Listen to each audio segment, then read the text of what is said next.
one. We are one with Christ. Oh, we are one with the Father, one with the Holy Ghost. Oh, the blood of Jesus Christ has made us one. We are one. We are one. Oh, glory.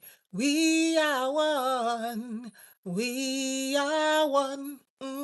One with Christ. Oh, we are one body. We are one body.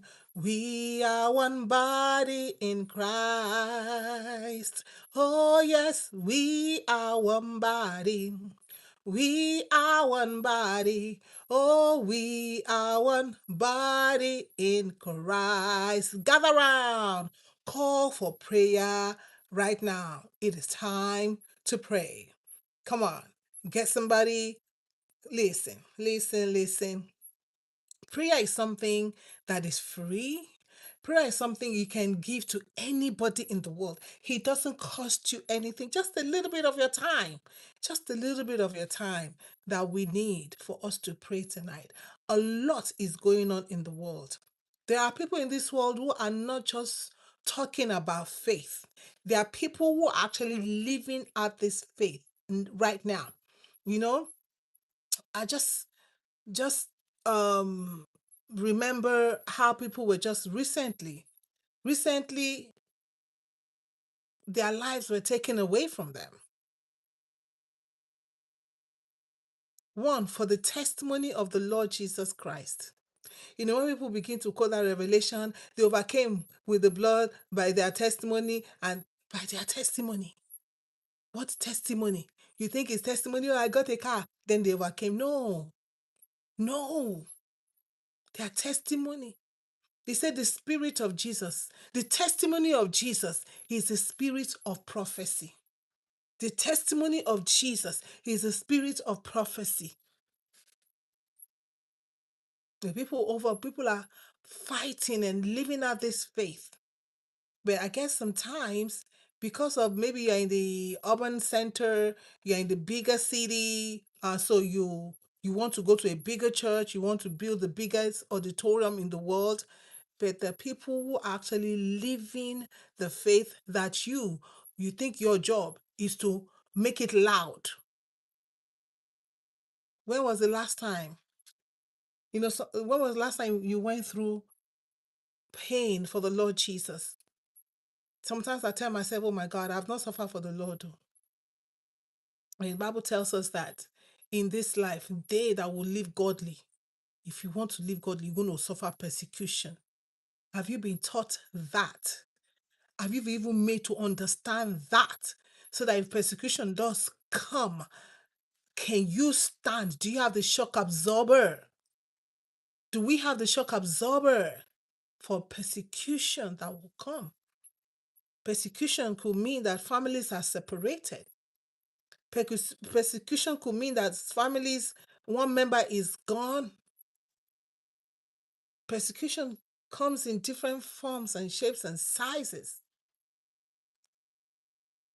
These are the people who are paying the full price.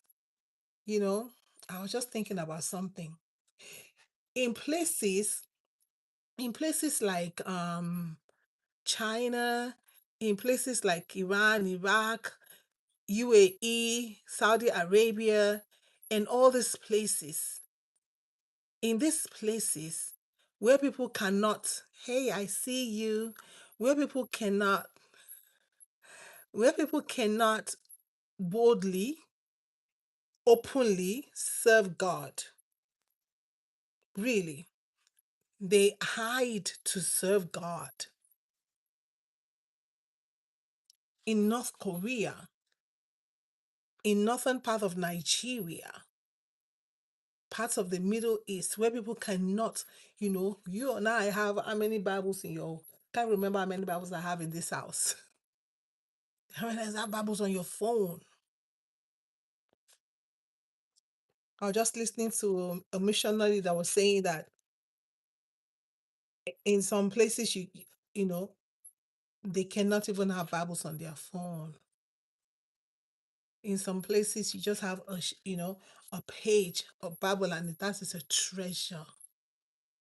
So in these places, they cannot even sing out loud so that somebody will not hear them and go and report them to authorities.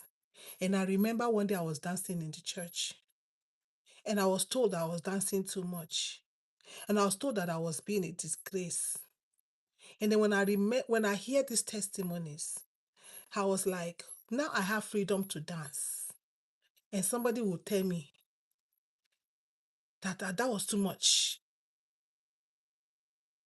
And then when I shout and when I praise the Lord, because you don't know what God has done for me, because you don't know what the Lord has brought me from, because you don't know the sin that the Lord has forgiven me, because you don't know my story, you don't know my history.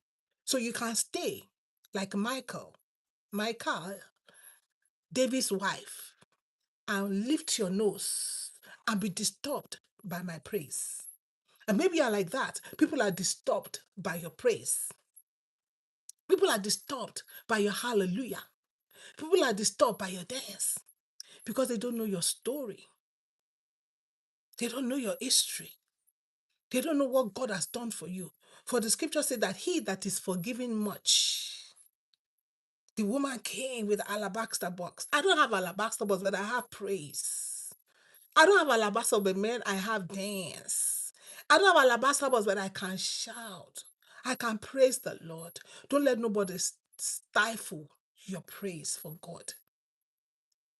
Because there are places where their praises cannot be made loud. So if you're in an environment where you can praise the Lord, where you can shout, where you can carry your Bible. Hi, I see you at the list here. Where you can carry your Bible. Can you carry your Bible and go and sit at the park and open it and begin to read? Now we have the time to still carry Bibles. I don't pray that the time will come when we'll be told you cannot carry your Bible in the public. I pray not. Call for prayer. There's still war going on in Iran. Some people were just massacred in the northern part of Nigeria. So we got to pray. We are one. We are one. The scripture tells us that Jesus is touched by the feelings of our infirmity. So if you have a headache, that is your head, or maybe your finger hurts, the rest part of your body feels it. Because if even one finger hurts, what's gonna happen? Hey, I see you as Toyina Toy A Reading, God bless you. One finger hurts. It's going to affect the rest of your body. You cannot write. You cannot hold your food. You cannot hold your spoon. So if you cannot hold your spoon and feed yourself, well, guess what? The whole of your body will be affected just because one finger hurts.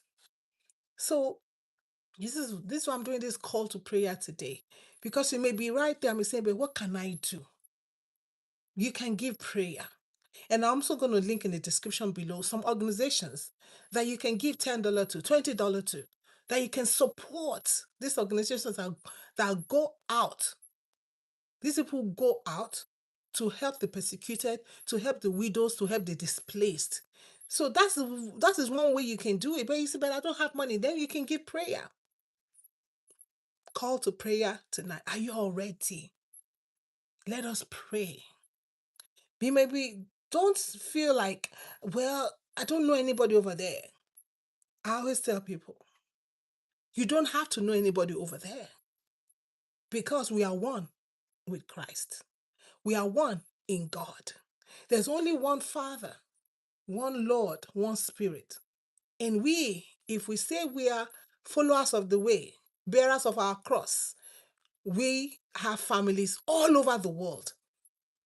And apart from that, we don't just pray for our families. The scripture tells us to pray for all men. That's why I love the Lord Jesus.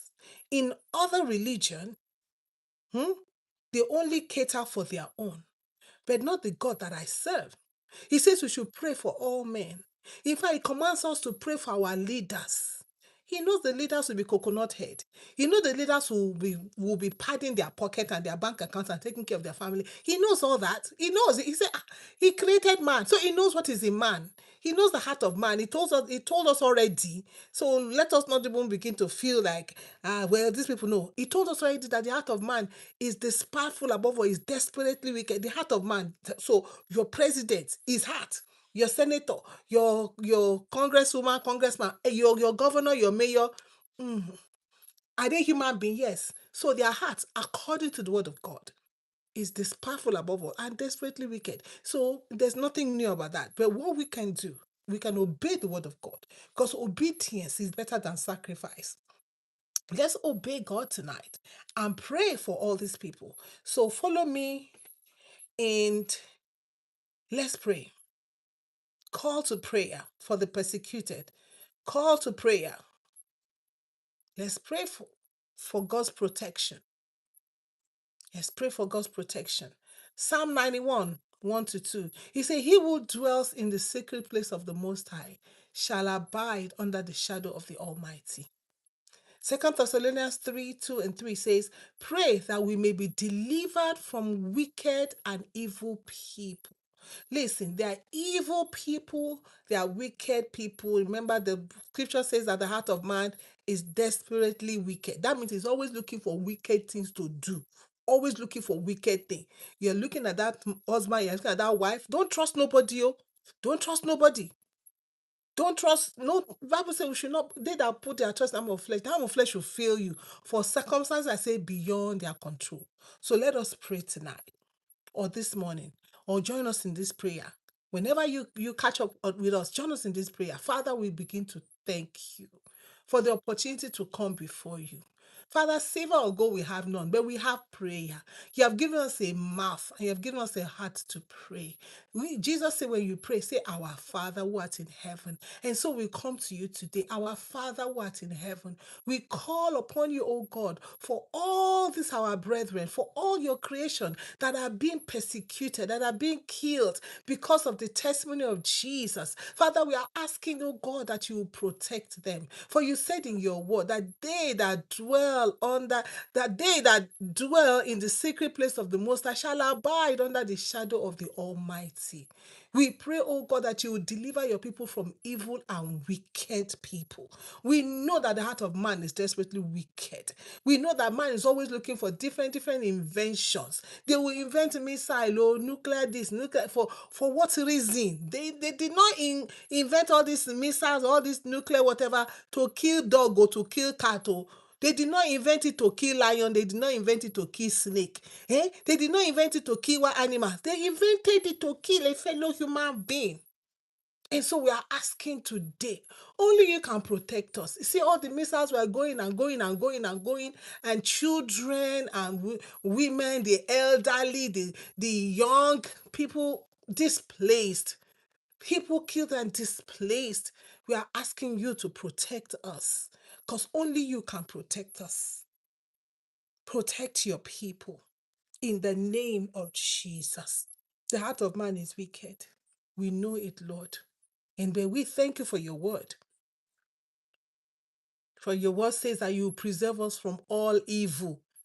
Psalm 12:1. We hold on to your word today. We say, Lord, preserve us from all evil. Every evil in our society. Every evil, oh God, in that place where they are worshiping you underground. In those countries where people cannot carry the Bible. And here we are carrying Bible. Here we are, even the Bible says we are even refusing to carry them. But there are some people that cannot. They cannot shout hallelujah. But people are there, still pressing on in that faith. Father, we are asking that you preserve us from all evil. Preserve your people from all evil. In the name of Jesus, preserve that brother, that sister. Preserve that family. In the name of Jesus. Hallelujah. Let us pray. Some families have been displaced. Some people are now fatherless. I was telling children in church, I said, just imagine you wake up with your father today, and before nighttime, you are fatherless, you are motherless, you are brotherless, You're all left by yourself. 5-year-old, 7-year-old, 6-year-old, nobody else in the world. Of course, who does a 7-year-old know? When the missile or the bomb are blasted, when they have spied the mother or the father, and the 6-year-old is still alive there, who does he know? Which uncle does the 6-year-old know? Other than God send mercy, and that child is taken to an orphanage. So let's pray for their families. All these families of people who have been displaced, people who have been, separated. Some women are separated. Sometimes in these places, the man is like the breadwinner, and the woman is the keeper of the house. Maybe she has a little farm. She goes to farm and all that, and then boom, the man is gone. Let us pray. Psalm 68 verse 5 says, he is going to be a father to the fatherless, a defender of widows. God, this is the God that we serve. The God that dwells in his holy place is a father to the fatherless. I love the Lord Jesus because he takes special care of orphans and widows. He takes special care of orphans and widows. He doesn't play with them. So let us call upon him today for all these families who have been separated, families who have been displaced. Father, in the name of Jesus, your word tells us in Psalm 68 verse 5 that you're a father to the fatherless and you're a defender of widows. So if we remember all these young children today, the ones that they are now fatherless because their parents were following you, because their parents were in the environment where the people were following you, and because of that, now they are fatherless. Now the wives are widows. But we thank you because you're a defender of the widows. Father, we ask that you defend them. We remember the pillar of fire by night. We remember your pillar of cloud by day. Lord, let it be a covering for these ones. In the name of Jesus, we thank you. We pray for the spirit of boldness. For you said in your word that you're not going to a spirit of fear, but of love, of power, and of a sound mind. And so let us even pray that the love of God will envelop their heart. Because in places like this, if we are not careful, the devil will sow the seed of hatred for the enemy. But the scripture tells us that we should love our enemies as much as we do not want to hear that. But that is the word of God.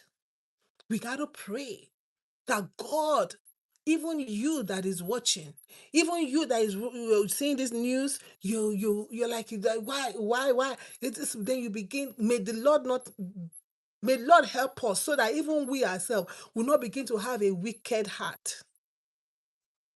Let's pray that God, in the name of Jesus, will continue to help these people to continue to love. The Holy Spirit, the Bible says that he will give us his Holy Spirit that sheds his love abroad in our hearts. So we need the Holy Spirit. Jesus hanging on the cross. Jesus could have hated the people that were nailing him to. But he said, no, forgive them for they don't know what they are doing. So he's practicing what he told us to do is what he practiced. And that's why he told the disciples, teaching them to do what? It is what he taught us to do. You see, what Jesus both began to do and to teach, it was first to do before teach.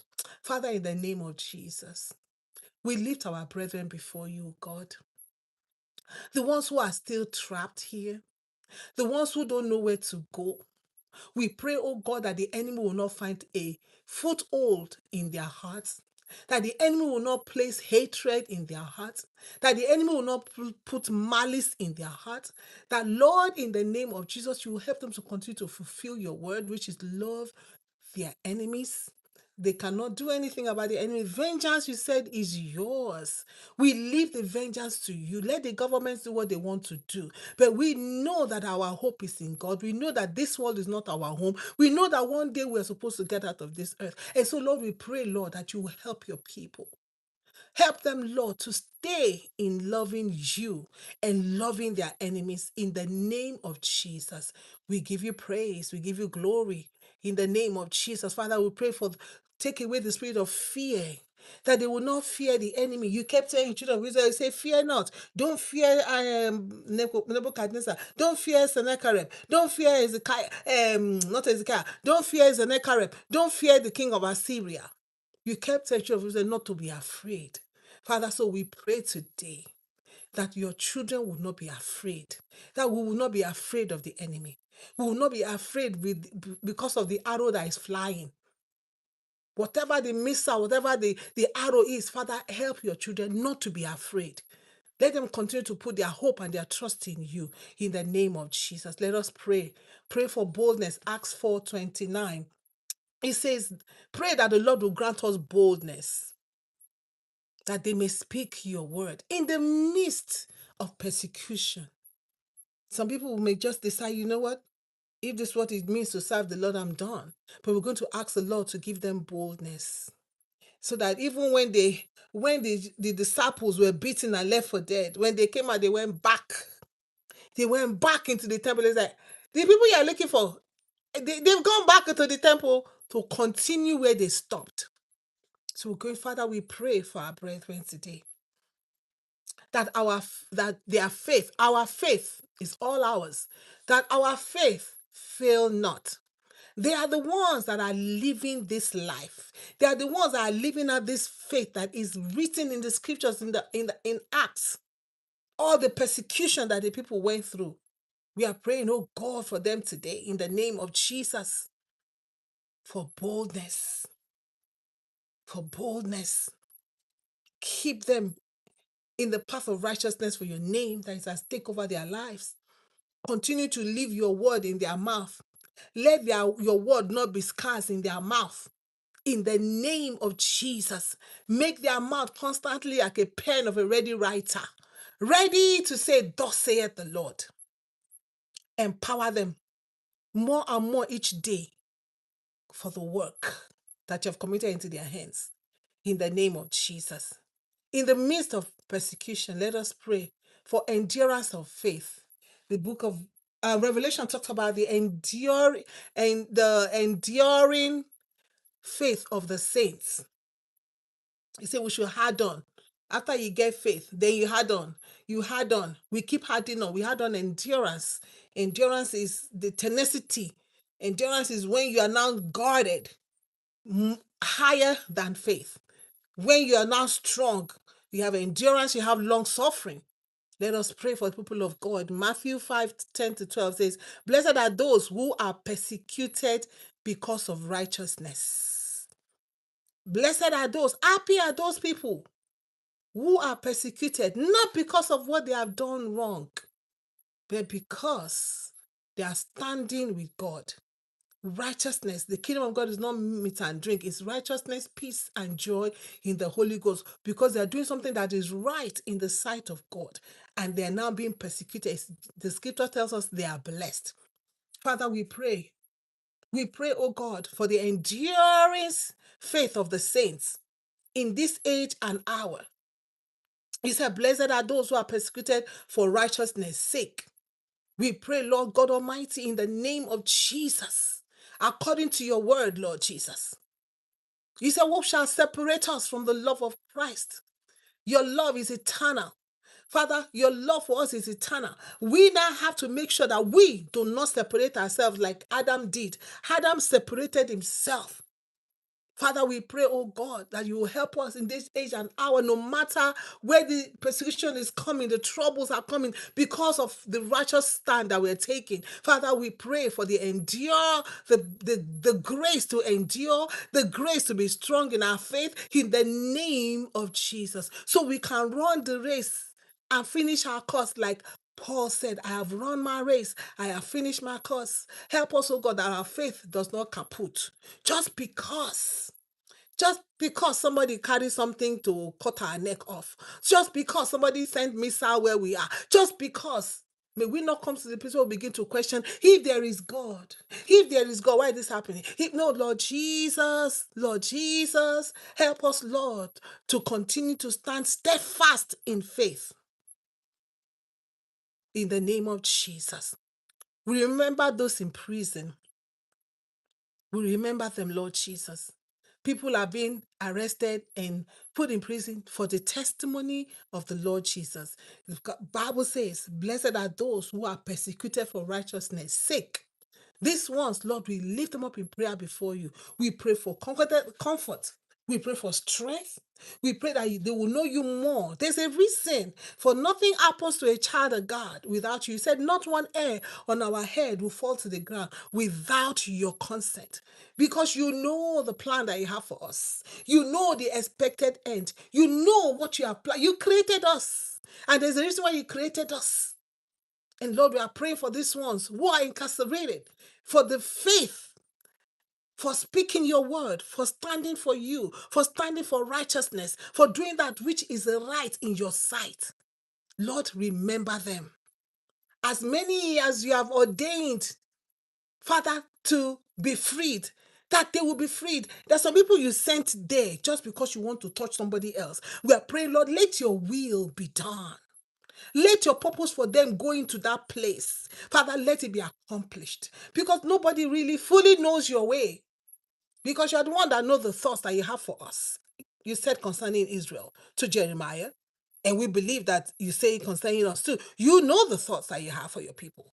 To give them that expected end that you have planned, because you're the one that created us. It is you that will it to do according to your own good pleasure. You are the one that will it. You create us because you have a good pleasure. And so we are asking, oh God, in the name of Jesus, that you will keep your sons and keep your daughters and strengthen them. No matter how hard pressed they are on every side. For you said that those that will live godly in this life, they will enter persecution. They will have trouble. Father, we pray as we make up our mind to live godly in this life. Lord, we pray that you give us the grace to endure whatever persecution that is coming our way. We give you praise and glory. Listen, there's one prayer that we have to pray. This may not be a very popular prayer, but we pray even for the persecutors. What did Jesus do on the cross? What did Stephen do when he was being stoned? When Stephen was being stoned, he saw the Lord Jesus. At that level, when you see the Lord Jesus, nothing else matters. When Jesus was being crucified, he said, forgive them, for they know not what they are doing. And that is the truth.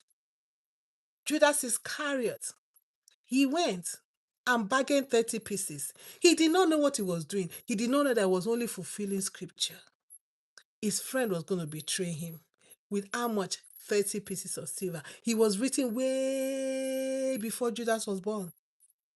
He did not know what he was doing. He did not know that even him taking that money and giving it back, and then they used it to buy a lot for burial. He did not know it was all written. But Jesus said everything that is written concerning him, he came to fulfill. So we can pray for the persecutors. We pray that God will help the people not to have malice or hatred for anybody, because we shouldn't as children of God. Because Jesus did not have hatred for his persecutors. No, he did not. He prayed for them. And so we are responsible too. That's why the Bible says that we should pray for all men. Pray for those that persecute you. Love your enemies. So we take a prayer. That's what Jesus said in Matthew 5:44. Say, pray for your persecutors. Wherever you are being persecuted, but make sure you are persecuted for righteousness' sake. If you are being persecuted for what you are doing wrong, this prayer don't cover you. But we are praying for those who are being persecuted for righteousness' sake. We are praying for them. Those who cannot openly pray, cannot openly go to fellowship in a place, they cannot openly gather, they cannot openly carry the scriptures, they cannot openly shout hallelujah. They dare not. They run the risk of being imprisoned for life. We're going to pray for the persecutors. We pray for all these men and everybody, Lord Jesus, that have put themselves in the place of persecutors. They don't know what they are doing. All they are doing is that they are fulfilling scripture. Just like Judas was fulfilling scripture too. He did not know. He did not know. He did not know that he was fulfilling scripture. So they don't know. And so we stand with our master that say, forgive them for they don't know what they are doing. We pray for as many who have turned to persecutors of the righteous. Lord, have mercy. Lord, even them, save them. Because it is not your will that any should perish, but that all should come to repentance. From the president to the lowest in the army, from the president to the lowest man walking on the streets. It is not your will that any of them perish. Your will is that all should come to repentance, even our enemies, even our persecutors. So that's why we pray today. This is the high calling that we have to pray for them. We are asking, oh God, that you will touch their hearts. We are asking, God, that you show them your light. We are asking, God, that you show them your mercy in the name of Jesus. Beloved, let us thank the Lord. Jesus, after he prayed, he said, thank you for you hear me always. And so we come today and we say, Father, thank you because you hear us always. We thank you for the opportunity and the privilege to lift up these prayers before you.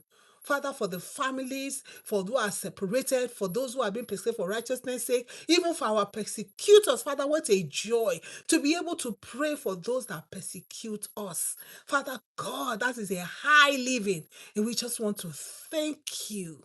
Father, we thank and we praise you in the name of Jesus. And for everyone that has joined me in this place for this call to prayer, Father, we are asking, oh God, that they will not lose their reward. For you said if we give a cup of water, nobody that gives a cup of water for the sake of the gospel that will not receive a reward. Father, we have given a cup of water to our brethren, Father, who have been persecuted, who have been separated, families separated, orphans and widows. Father, we are thanking you, oh God, Lord, that you remember us for good and continue to help us in the name of Jesus. Beloved, thank you so much for joining us for this call of prayer. But don't forget, if you can, I'm going to put some organizations, some of them I support also, that we can also support so that they can reach where you cannot go. When Jesus said, I was hungry, he did not give me food. I was thirsty. He did not give me water. I was in prison. He did not come to visit me. You see, Jesus, when now? How now? I didn't see Jesus. He said, as long as you do not do it for this of this little ones, the least, talking about his children. Talking about those who are his followers, talking about those who are bearers of the cross. He says, as long as you not do it for any of this, the list of these ones, you see, you have not done it for me. But when you do it for them, you have done it for me. You have done it to me. So that's the way you can support. Support the persecuted, support the families, support widows, because just imagine all the bomb blasts and all that. Just can you imagine that children are not going to school? Can you imagine that they probably can't even find food to eat? And here in your own country, all of you are, this food, I don't want to eat this one. I see children that say, I don't want to eat this one. I don't want to eat that one. It's not your fault. I won't want to. A husband and wife beginning to have problem. By the time bomb blast, husband run, carry wife or if wife run, then they are scattered. When are you going to have problem to say you're going to divorce court? When are you going to have? It's because we have abundance. That is our problem. So in the midst of that abundance, our head know the correct. Our head no correct. Yeah. That's why we fight each other. We're in the midst of other bomb blasts, the persecution. Are you going to remember to fight yourself and be shouting when you are trying to the bomb blast and you have to run to safety? You see, the Lord God will just have to help us. God will just have to help us that we do not become insensitive and we do not become self-centered. And all these children will say, I cannot eat this, I cannot eat that, I cannot wear this, I cannot wear that. Oh, you hurt me. Oh, this one. Oh, somebody hurt you when you are running for your dear life. We have may the Lord help us. I pray that God will continue to keep us, because some of us, if 1/10 of what is going on come near us, I don't we will drop the Bible. If they say, okay, Jesus or your head, you say, okay, no worry, just don't worry. Jesus or your head, you say, don't worry, take Jesus. You see, take the world and give me Jesus. You don't even take the world and give me Jesus. Oh, you cannot even give me Jesus. You take the world, I will take Jesus.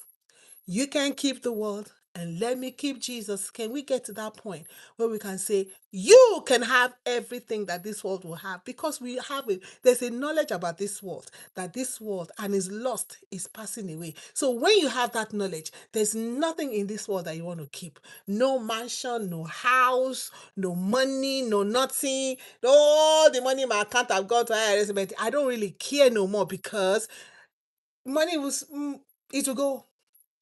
It will go. The richest man in the world, when they die, not one dime can he hold and go with to anywhere. Empty we came, empty we leave. When we have that idea, nothing in this world is worth holding on to. Like, I'm gonna hold on to. Not family, not money, no houses, no husband, no wife, no children, no business, no job, no nothing that we can hold on to. All these places the missile is blasting. They go grocery. If you're a cashier, do you think they go to their job? If you're their job is gone, raised down, raised down. So we have to really be thankful to God for where we are, and not take it for granted, and not take life for granted. They did not plan to be where they were. May the Lord help us and give us understanding. My beloved, stay strong. Keep standing on the word, because nothing else will last. Forever, O Lord, thy word is settled in heaven. Only God is forever and ever and ever. Nothing else is forever and ever. That is why Jesus is called the everlasting Father. We are one. We are one. We are one. One with God. God bless you. Enjoy the rest of your evening, morning, afternoon, night. Remember the persecuted.